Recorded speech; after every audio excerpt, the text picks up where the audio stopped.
Reciban un saludo de parte de la primera Iglesia Bautista de Rivas, que por cierto en mayo de este año estaremos arribando al primer centenario de habernos establecido como tal, como iglesia en el sur de Nicaragua. La primera Iglesia Bautista de Rivas fue la primera iglesia protestante en el sur de Nicaragua. Estamos hablando del 6 de mayo de 1922. Antes de este año, desde luego, el 22, ya se habían dado algunos adelantos de la labor misionera de los bautistas en el sur de Nicaragua. Pero fue en esa fecha, 6 de mayo de 1922, que nos organizamos como iglesia, ya una iglesia constituida. Así es que damos gracias a Dios desde ya, porque si Él lo permite, en mayo de este año estaremos celebrando el primer centenario de la obra misionera en el sur de Nicaragua. Vamos a ver la segunda parte del tema relacionado cómo vivir una vida en el Espíritu. Y hemos estado tocando algunos puntos de la Biblia en donde se nos indica, se nos orienta, se nos aconseja cómo vivir esa vida que sea congruente con lo que Dios nos pide, con lo que Dios demanda, sabiendo que Él es espíritu y que nosotros debemos adorarle en espíritu y en verdad, como lo dice San Juan 4:24. Entonces, ¿qué significa vivir y andar en el espíritu según San Pablo?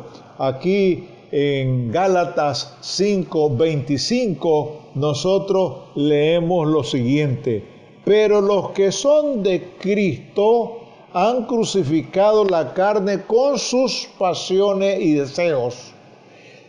Y dice, si vivimos por el Espíritu, andemos también por el Espíritu. Bueno, por eso se dice, ¿no?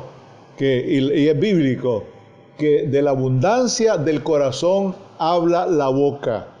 ¿Qué es lo que nosotros generamos? ¿Qué es lo que nosotros producimos como seres humanos? ¿Cuál es nuestra forma de vivir, de reaccionar, de actuar? Incluso hasta nuestro vocabulario, porque dice que de la abundancia del corazón habla la boca. Entonces, hay muchos cristianos que consideramos son demasiado osados y suelen decir así muy olímpicamente, campantemente, rampantemente: yo poseo el Espíritu Santo, como que si las otras personas no lo poseyeran. Y yo creo que hay que ser muy cuidadoso en ese sentido. Me da la impresión que en algunos casos, pues como que tenemos cierto complejo de superioridad, o que nos sentimos más espirituales, más consagrados, más entregados, más con una espiritualidad al 100. Pero en ese sentido hay que ser cuidadoso. Se expresan de tal forma como que si el Espíritu Santo fuese un patrimonio muy, muy particular, como que si fuese propiedad privada de ellos, y se olvidan de lo que San Pablo también dice allá a los Corintios en el capítulo 12, versículo 11. Pero todas estas cosas las hace uno y el mismo Espíritu, repartiendo a cada uno en particular como Él quiere. No es como nosotros queremos, sino como Él quiere. Él es soberano. Por eso debemos ser cuidadosos Entonces, este comportamiento, esta actitud refleja evidentemente que no se tiene conciencia de lo que la Biblia nos enseña acerca de cómo vivir una vida en el Espíritu. Se lee o no se lee bien, o no se lee del todo, y seguimos tal vez algunas enseñanzas que nada tienen que ver con lo que la misma Biblia nos enseña. En cierta ocasión, un pastor, ya hace muchos años, porque esto fue antes de la guerra, me preguntó: ¿usted habla en lenguas? Le respondí: no, y no me interesa. Eso no es asunto mío, es de Dios. ¿Por qué? Porque Él reparte los dones como Él quiere. Eso es todo. ¿Por qué voy a hablar en lengua si el Señor no me ha dado ese don? Sencillamente a eso, y partiendo de lo que acabamos de leer, porque Él reparte, dice, los dones conforme a lo que Él le parece y no conforme a lo que a nosotros nos parece. Entonces, a veces queremos manipular, manejar, manosear la palabra de Dios, y eso no se debe hacer. Y cuando yo le di esta respuesta, él me dijo así muy crudamente: usted no tiene el Espíritu Santo. Él me calificó rápidamente y me dijo que yo no tenía el Espíritu Santo. Entonces, yo les digo a todos mis hermanos, y a veces lo hago con mucha vehemencia y con cierto tono hasta suplicante, que por favor no digan que tienen el Espíritu Santo, no digan que han sido bautizados por el Espíritu Santo.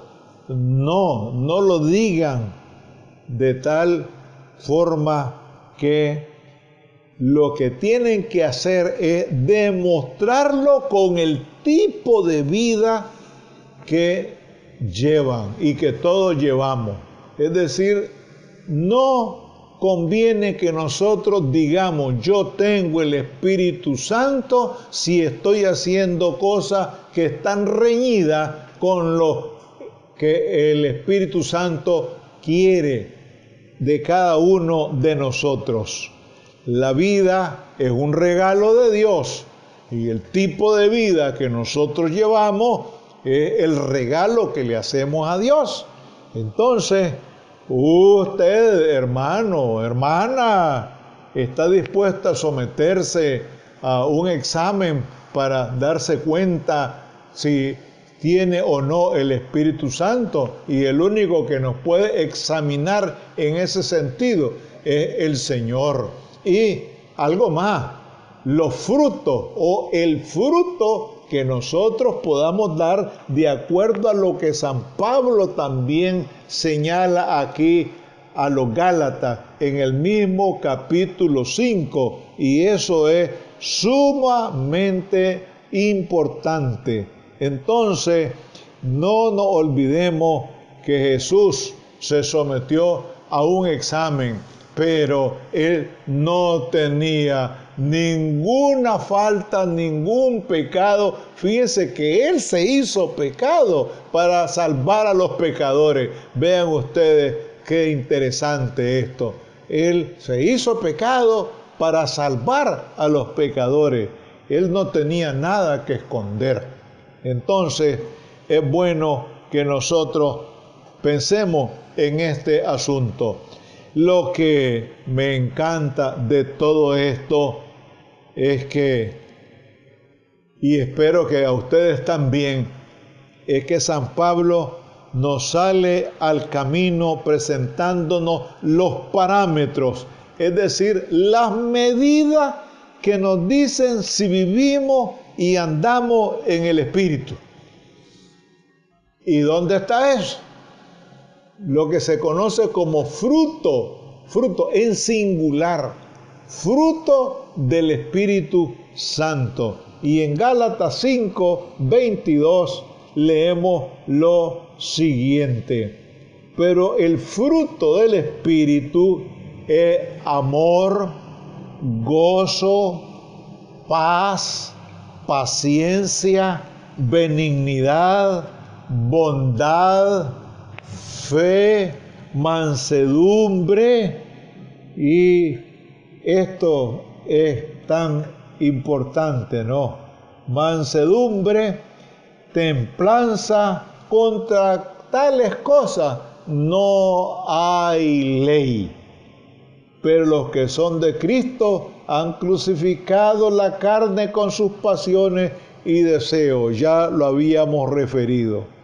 ¿Por qué fruto en singular y no frutos? Muy bien, porque la vida que ha sido redimida por la sangre preciosa del Cordero de Dios que quita el pecado del mundo es una totalidad, es íntegra e integral, no importando la redundancia, no así la vida sin regenerar, que está fragmentada, resquebrajada, agrietada y en conflicto consigo mismo. El fruto del Espíritu lo podemos comparar con un diamante que tiene muchas facetas, es decir, muchas caras. Todas las facetas en conjunto integran o forman el brillante, pero cada una por separado ayuda o contribuye a reflejar el auténtico esplendor, es decir, el brillo de esa única piedra preciosa. Así es el fruto del Espíritu. Y si vivimos por el Espíritu, andemos también por el Espíritu. Es decir, que se refleje, que se note. Si vivimos y andamos, y si andamos, pues vivimos también. Cuando la carne, es decir, la pecaminosidad del mundo ha sido sometida y el Espíritu Santo ha tomado el poder, entonces nuestra vida de apariencia, mojigatería e hipocresía se torna en una vida auténtica, genuina, verdadera. Esto es vivir en el Espíritu. Esa es la vida en el Espíritu. Por el otro lado, y pensando en esta vida auténtica, lo que cuenta es el constante y permanente reconocimiento personal. Es decir, darnos cuenta cómo estamos, cómo andamos, si estamos caminando conforme a lo que el Señor nos dice o conforme a nuestra propia y vana manera de vivir, como lo dice la palabra. Lo que importa es andar, caminar en perfecto e impecable orden de marcha de acuerdo a lo establecido por el Espíritu Santo. Eso es andar en el Espíritu.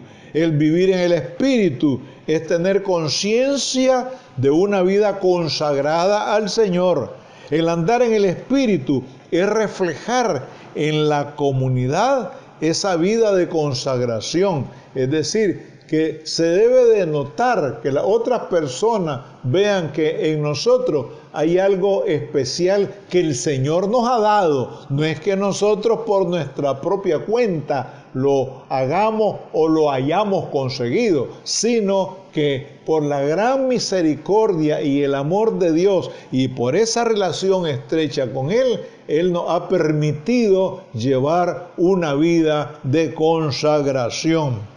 Las obligaciones morales hacia la comunidad aparecen en primer lugar y en particular relieve cuando dice: sobrellevad los unos las cargas de los otros y cumplid así la ley de Cristo. ¿Y cuál es la ley de Cristo? La ley del amor. Porque dice: amar a Dios sobre todas las cosas y a nuestro prójimo como a nosotros mismos. Esa es la ley de Cristo. Entonces, en síntesis, el vivir y el andar en el Espíritu son dos caras de la misma moneda. Entonces, nosotros tenemos ese gran desafío de vivir una vida en el Espíritu y ojalá que en este año 2022, que lo estamos iniciando, nosotros hagamos el esfuerzo, nos propongamos por llevar una vida de mayor espiritualidad, de más cercanía al Señor, de mayor identificación con Dios, porque eso nos va a permitir estar en consecuencia y en consonancia con la voluntad de Dios. Mas vosotros no vivís según la carne, sino según el Espíritu. Y si el Espíritu de Dios mora en vosotros, y si alguno no tiene el Espíritu de Cristo, no es de Él. Gracias, Señor, porque tú dejaste tu Espíritu Santo para que nos enseñara muchas cosas y para que nos guiara y para que nos condujera hacia tu presencia. Te suplicamos, Señor, que nos ayude a cultivar esa vida en el Espíritu para estar más cerca de ti y para vivir conforme a lo que tú demandas y requieres de cada uno de nosotros. Danos la fortaleza, Señor, de tu Espíritu Santo cada día. Quédate con nosotros y danos, Señor, tu bendición. Te lo rogamos, te lo pedimos en el nombre sacrosanto de tu Hijo amado, nuestro Señor y Salvador Jesucristo. Amén.